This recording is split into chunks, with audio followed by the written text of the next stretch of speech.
You probably walked past one this week, maybe even used it. A glowing screen, a card slot, a $2.95 fee. And just like that, someone made money without selling a product, running an ad, or lifting a finger. It's not the bank, it's not the store. It's often just one person who owns the machine. Today on Industrial Secrets, we're breaking down how ATMs, yes, old school cash machines, are still making billions of dollars for independent operators and banks alike without employees, inventory, or even your attention. There are over 400,000 ATMs in the US. But here's the surprise. More than half of them aren't owned by banks.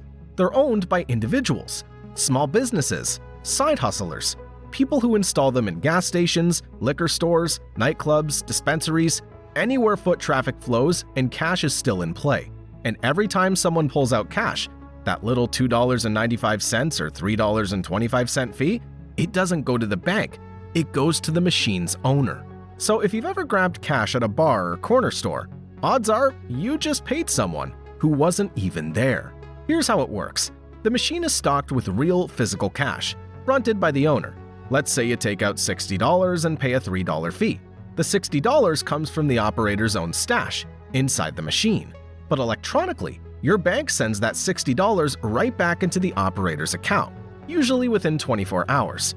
So the owner gets reimbursed, and they keep the $3 fee. Now imagine that same machine gets used 10 times a day. That's $30 in fees, or $900 per month, from one machine that just sits there and spits out cash. After subtracting a small cut for the store owner, maybe 10 to 20%, and a few cents for processing, you're left with $300 to $600 in profit per month from just one box of metal and buttons. Own 10 machines? That's $3,000 to $6,000 per month, completely automated. Starting an ATM business is simpler than it sounds. New machines cost $2,000 to $3,000. Refurbished ones? $1,200 to $1,800. Once you place the machine, you fill it with your own cash, typically $2,000 to $4,000, depending on expected traffic.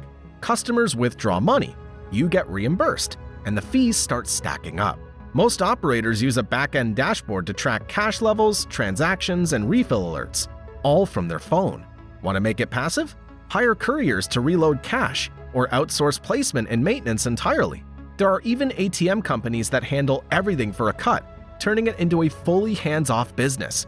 Here's the question: who still uses these things? Turns out, a lot of people. In places like bars and clubs, where cash tips are still king, dispensaries, where cards often aren't accepted, corner stores and festivals, cities where bank branches are few and far between. Even in 2025, there's still a massive cash economy running underneath all the tap-to-pay convenience. And in that world, every ATM is a toll booth. It doesn't sell anything, it just charges for access.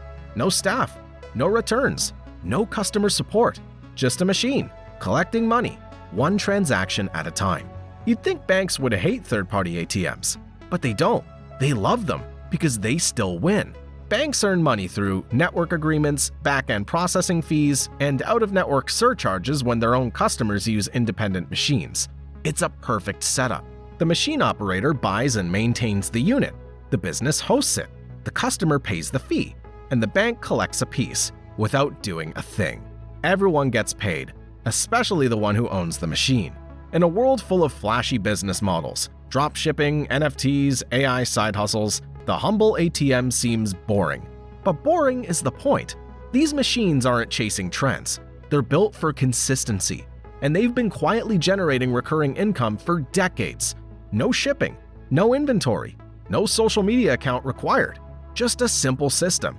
Cash in, cash out, profit every time. And the best part?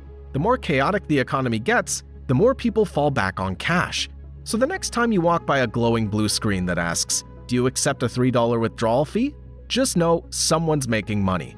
And it's probably not the bank.